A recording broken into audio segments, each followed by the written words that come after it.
with your ringtone.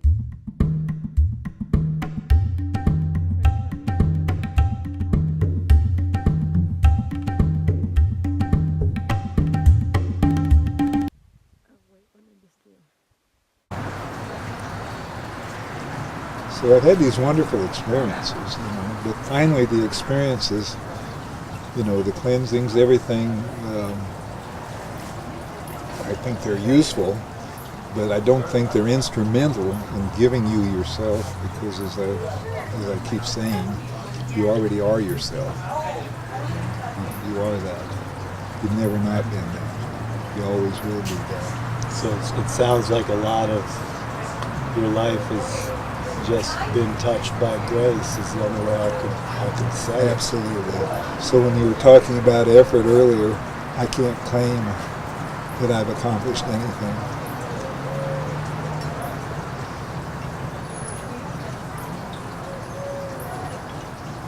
It's been given to me.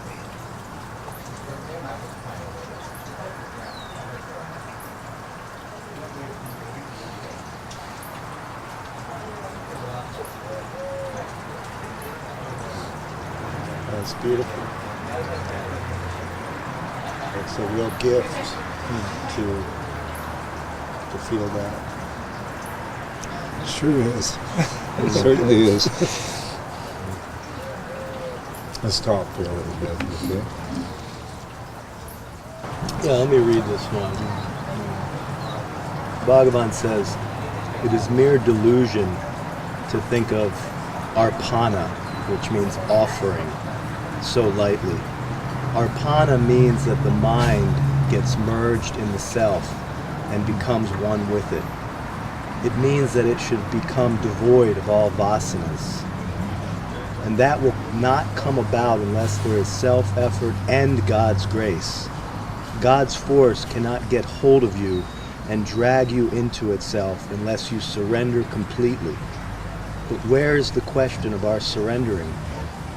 The self itself is to be surrendered.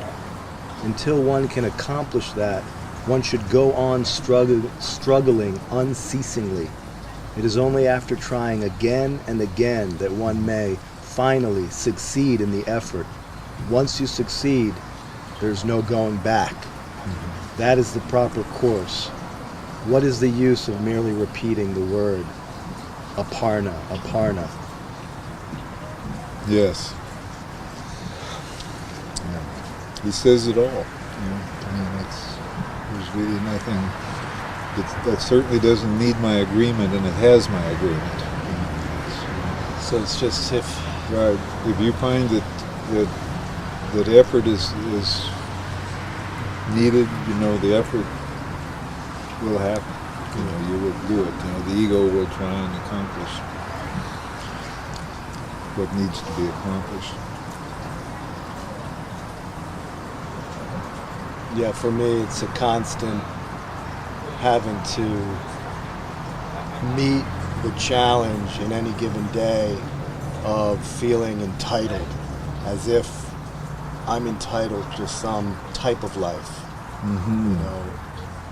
I've been a 34-year-old private in the Army, and now I'm a 40-year-old college student sitting in a classroom with 20-year-olds getting a bachelor's degree.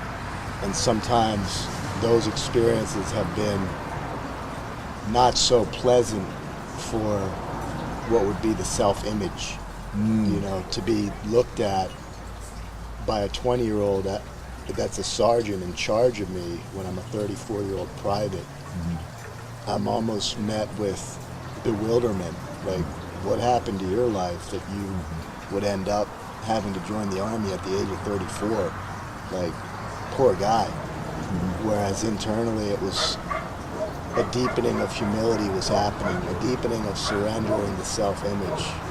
And it's still a constant, because that ego construct has so much sense of itself as being important. And I deserve this. And it's in the Ramayana, it's Ravana.